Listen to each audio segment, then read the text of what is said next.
Radio Publique Africaine.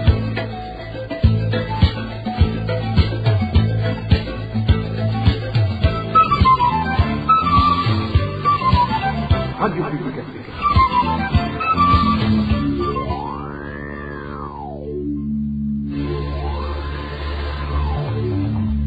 C'est le moment de suivre le journal parlé en français. À la présentation, Inès Gakiza.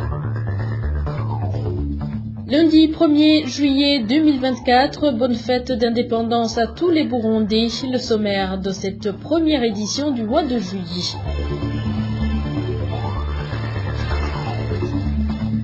72e anniversaire de l'indépendance du Burundi pour le Sénarède. Les Burundais ne sont pas encore indépendants vu les exactions leur infligées par les organes du pays. C'est au moment où le président de la République, lui, parle d'un Burundi paisible et uni.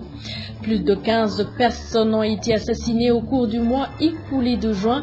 Comme vous allez le suivre, ces crimes ont été commis dans 11 sur 18 provinces du pays. Et dans le secteur de l'environnement, les aléas climatiques ont causé la mort de près de 30 personnes et détruit 40 000 hectares de champs de culture ces 6 premiers mois de l'année en cours. Le développement de ces titres, c'est dans quelques secondes. À toutes et à tous, je vous dis bonsoir ou bonjour et bienvenue.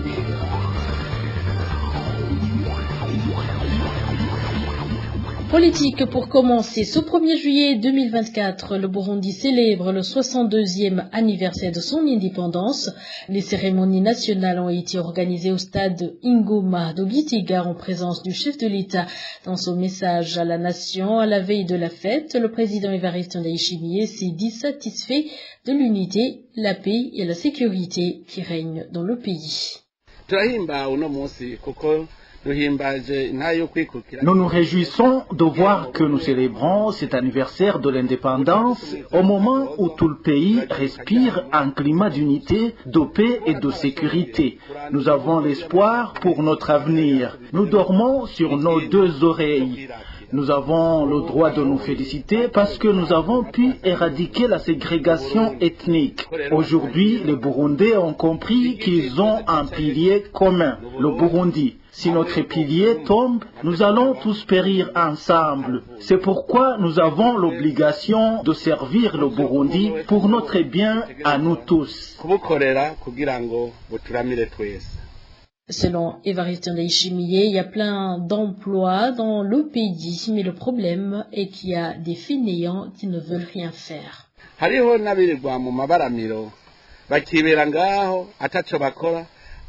Il y a ceux qui passent des journées entières sans rien faire. Ils passent des journées à se lamenter et à dresser les citoyens contre les institutions du pays. Nous leur ordonnons de chercher une occupation pour qu'ils mangent après avoir travaillé. Au Burundi, il y a des activités pour tout le monde. Le problème est que la plupart des gens pensent que travailler, c'est devenir un employé de quelqu'un d'autre. Sachez qu'il y en a qui sont jaloux de la vitesse de notre développement parce que nous sommes en train de nous libérer progressivement de ceux qui nous aidaient. Travaillez en groupe, produisez et puis cherchez comment transformer votre production pour la vendre tranquillement parce qu'il y a des fainéants qui sont aux aguets pour tirer profit de votre production.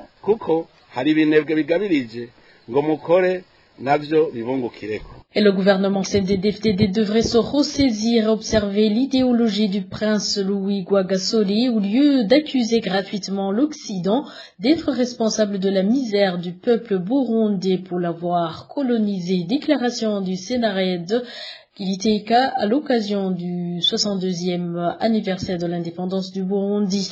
Cette coalition des politiques déplore les abus et exactions dont certaines institutions de l'État infligent aux citoyens qu'elles étaient censées protéger et défendre. Suivez à ce propos Onésime Nduwimana, le porte-parole et secrétaire de la coalition politique Sénarède Gitega. yaharaniwe n'umuganwa Rudoviko Rwagasore yatanze amaraso yiwe. La victoire que nous célébrons aujourd'hui, nous la devons au prince Louis Rwagasore qui a donné sa vie pour que tous les Burundais puissent vivre en paix et en toute liberté. Son héritage devrait nous servir de guide et de boussole. Malheureusement, ceux qui l'ont succédé ont foulé aux pieds tout ce pourquoi il a lutté pour. Burundaises et Burundais. L'indépendance d'un pays n'a pas pour seule signification d'être gouverné par ses compatriotes. C'est plus profond que ça. C'est la liberté de tout Burundais et toute personne vivant sur le sol burundais, avoir sa place dans le concert des nations, l'égalité de tout citoyen sans distinction aucune, une bonne gouvernance sans corruption ni clientélisme. L'indépendance signifie aussi le fait de n'être l'esclave de personne ou ne pas être asservi par qui que ce soit, ainsi qu'être gouverné par des dirigeants dignes de ce nom, et ce via des élections libres et indépendantes, etc. kugira intwaro ibereye izira igiturire n'ubugunge gukira agacinyitso akariko kose gushira imbere indongozi zifise ijunja n'ijambo biciye mu matora atagira gatosi n'ibindi tutarinze kudondagura. Incungu y'Uburundi umugabo w'abagabo Rudoviko Rwagasore agitsinda amatora. Après avoir remporté haut la main les élections, le héros burundais et vaillant Rwagasore Louis a ordonné à ses militants et membres du parti UPRONA qu'il dirigeait de rester humbles car leur victoire était celle de tous les Burundais. Il n'a pas dit que ses rivaux étaient des marginaux, des déviants ou des chiens errants ou encore moins des fauteurs de troubles ou des ennemis comme le font les membres du CNDD-FDD et leurs dirigeants. Rwagasore a encore demandé à ce que personne ne soit opprimé juste pour ses convictions politiques ou parce qu'il est étranger. Ce qu'il prônait est diamétralement opposé aux agissements du pouvoir CNDD-FDD et de sa milice Imbonerakure. Les autorités burundaises se cachent derrière les colons pour justifier leur médiocrité. Ce n'est pas normal que, plus de 60 ans après, le président et son gouvernement ne font que verser des larmes de crocodile au lieu de redresser le pays qui est au bord du gouffre, préférant accuser le colon d'être responsable des maux que connaît le pays aujourd'hui. Pour le prince Louis Rwagasore, les Burundais, avec l'indépendance retrouvée, pouvaient enfin pousser un ouf de soulagement et dire adieu à l'exil et à toutes sortes d'oppressions. Mais aujourd'hui, de nombreux Burundais croupissent injustement en prison, d'autres ont été contraints à l'exil, et tout ça à cause de leurs convictions politiques. Bref, je peux dire que le Burundi a effectivement pu hisser son drapeau, mais les Burundais ne sont pas indépendants pour autant, car ils continuent de subir le joug de leurs frères. Ariko abarundi ntibarikukira baracakandamijwe na bene wabo. Et des jeunes Burundais vivant au Rwanda ont également célébré les 62 ans d'indépendance du Burundi. Ils ont organisé une journée de réflexion pour échanger sur les idées du prince Louis Rwagasore et ses compagnons qui les ont aidés à obtenir la souveraineté nationale. Alexis Niragira, jeune vivant à Kigali, où s'est tenue cette journée de réflexion, affirme que cette date arrive au moment où beaucoup de Burundais vivent dans une situation compliquée, ne pouvant pas jouir de leurs droits, dont les droits fondamentaux. Uno munsi tarike imwe mu kakaro 2024. Aujourd'hui, le 1er juillet 2024, nous avons célébré le 62e anniversaire de l'indépendance du Burundi. C'est une date qui arrive au moment où beaucoup de Burundais vivent dans une situation compliquée concernant leur dignité. Le but principal de cette journée est de nous rencontrer pour discuter ensemble sur les idées et l'idéologie du prince Louis Rwagasore et ses compagnons. Ce sont les bonnes idées qui concernaient la mise en place d'une politique bénéfique pour tous les Burundais. Ce sont les bonnes idées qui concernaient l'unité nationale et la valeur de chaque Burundais de vivre en paix. Voilà pourquoi les jeunes Burundais vivant au Rwanda, nous nous sommes rencontrés pour réfléchir et échanger afin d'évaluer la mise en pratique des idées de Rwagasore.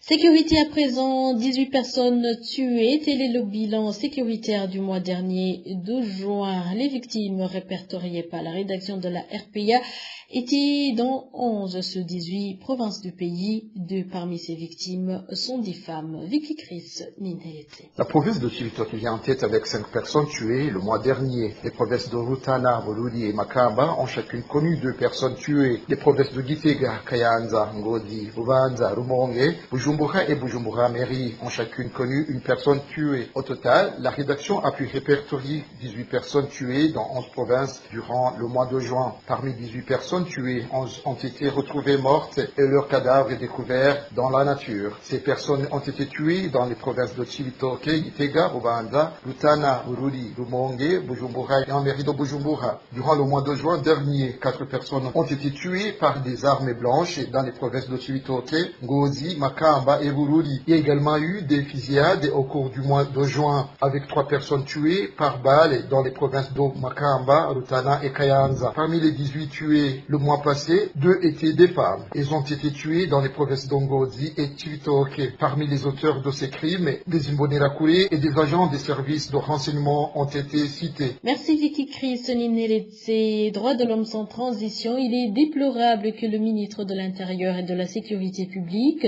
interdit les élèves en vacances de franchir les frontières du pays pour aller chercher du travail.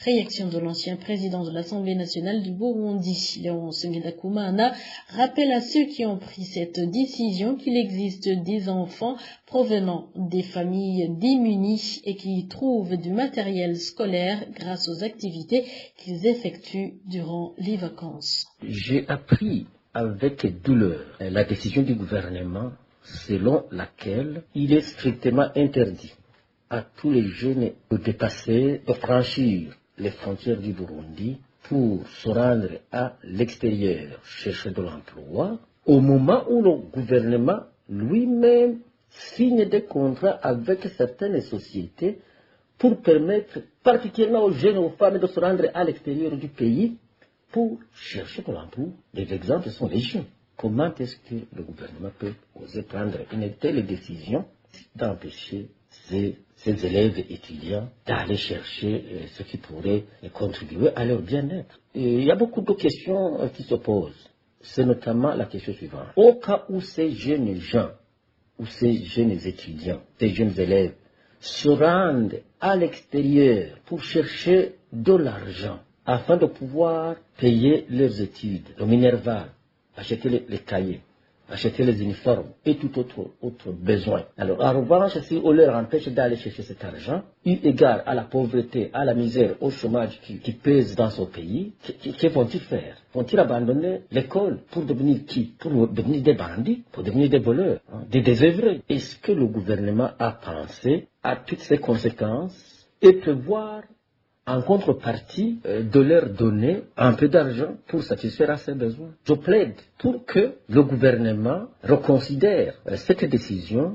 Léonce Ngendakumana rejette l'explication selon laquelle ces enfants seront occupés par les services civiques durant ce temps. Il précise que si cela était le cas, ces services devraient être faits par tous les citoyens burundais.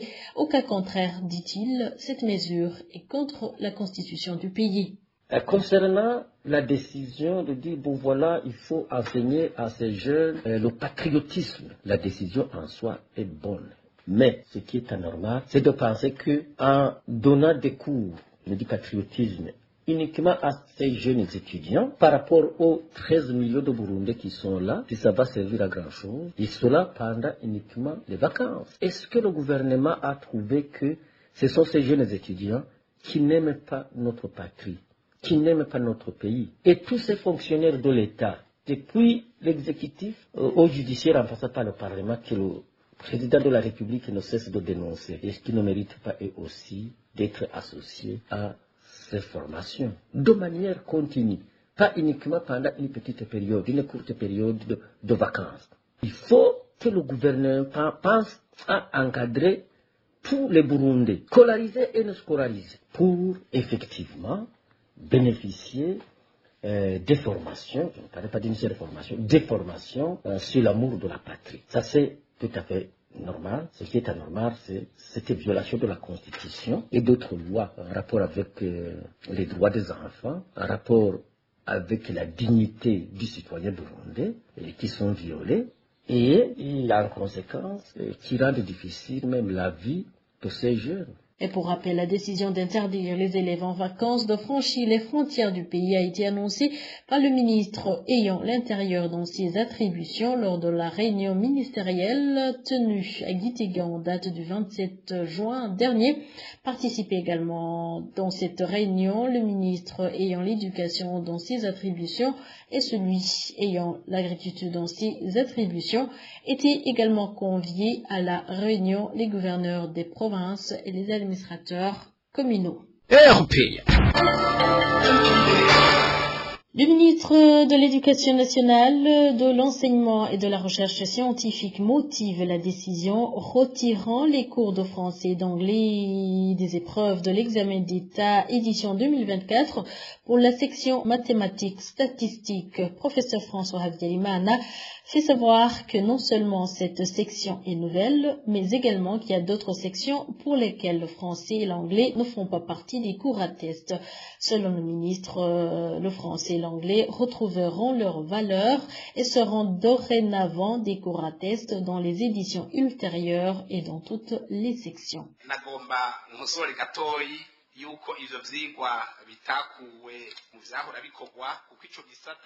Je voudrais corriger un peu. Ces cours n'ont pas été rayés de la liste des cours à test car des élèves qui terminent la section maths et statistiques est une promotion qui va faire pour la première fois l'examen d'État cette année. Vous comprenez donc qu'on ne les a pas suspendus car c'est une nouvelle section. Par contre, c'était dans notre vision d'inclure dans les cours à test ces deux cours pour revaloriser le français et l'anglais dans notre pays. Toutefois, il y a d'autres sections telles que maths et physique et biochimie sciences de la Terre qui existent depuis des années, mais que le français et l'anglais ne faisaient partie des cours à test. C'est pour cela que nous avons décidé que ces cours ne seront pas faits à l'examen d'État, mais dans la vision du ministère de l'Éducation, nous nous sommes dit que dans le but de redonner de l'effet et de la valeur aux cours de français et de l'anglais, au sein des sections maths et physique, maths statistiques et biochimie sciences de la Terre, il faut voir comment ces sections puissent commencer à faire à l'examen d'État le français et l'anglais, mais c'était toujours dans notre vision. On n'a jamais arrêté ça.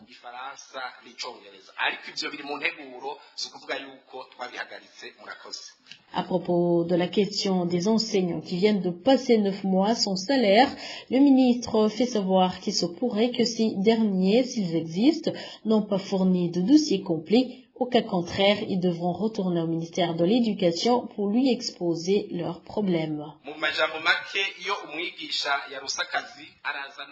En résumé, quand un enseignant décroche du travail, il apporte son dossier que nous transmettons à la fonction publique. Il peut arriver qu'il mène un dossier incomplet. Dans ce cas, la fonction publique ne peut pas lui verser un salaire. Quand il voit qu'il n'a pas été rémunéré, il vient nous saisir. Nous lui demandons de compléter son dossier et nous écrivons encore une fois à la fonction publique qu'elle vérifie son dossier pour que son salaire soit versé. Mais actuellement, je n'ai pas encore vu personne venir se plaindre chez nous qui n'a pas encore eu son salaire depuis des années. Je demanderai par contre à quiconque ait un tel problème de venir nous voir avec toutes les preuves qu'il a bien déposé un dossier complet. Comme ça, nous allons nous entretenir avec le ministère de la fonction publique qui va ensuite lui verser son salaire.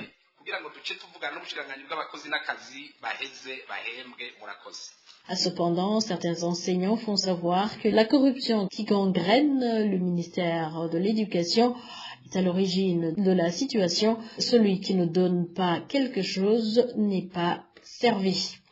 Dernier dossier de ce journal, je vous l'avais dit au début, près de 30 personnes sont mortes et plus de 160 blessées, victimes des effets d'El Niño. Selon le rapport de l'UNICEF, ces changements climatiques ont également endommagé plusieurs milliers de hectares de champs, des infrastructures aussi bien publiques que privées. Les conséquences ont été lourdes pour la population. Eric Nyonzima. El Niño a fait 29 morts. Certaines sont la conséquence de l'exposition à la faune sauvage dans les zones inondables. C'est le rapport de l'UNICEF sorti vendredi, le 29 juillet, sur la situation humanitaire au Burundi numéro 2, mai 2024. Selon ce rapport, plus de 175 personnes ont été blessées, plus de 38 356 maisons et plus de 220 salles de classe ont été détruites. Les infrastructures publiques n'ont pas été épargnées. Plusieurs routes et infrastructures hydrauliques et d'assainissement ont été également endommagées. L'impact de l'El Niño, qui a aggravé les inondations et les fortes pluies, s'est fait sentir de manière plus remarquée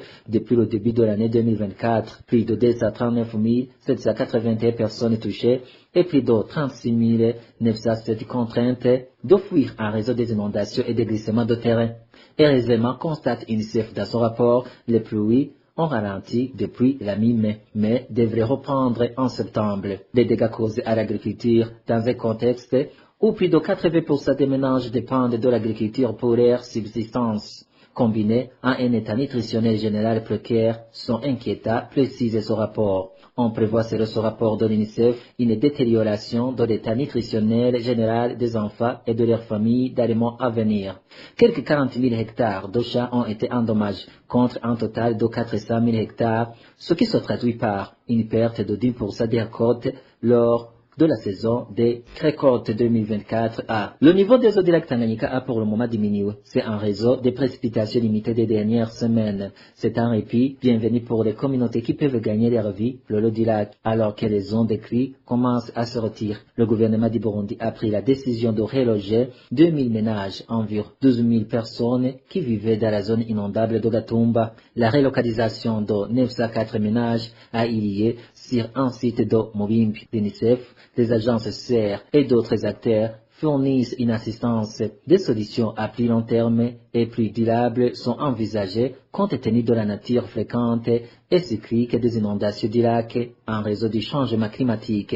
Le littoral du lac reste exposé au risque d'inondation. Merci Eric Niyonzima, et c'est par ton reportage que nous mettons point final à cette édition. Merci à vous tous qui nous avez prêté une oreille attentive. Au micro, vous étiez avec Inès Kekiza et excellent moment chez vous.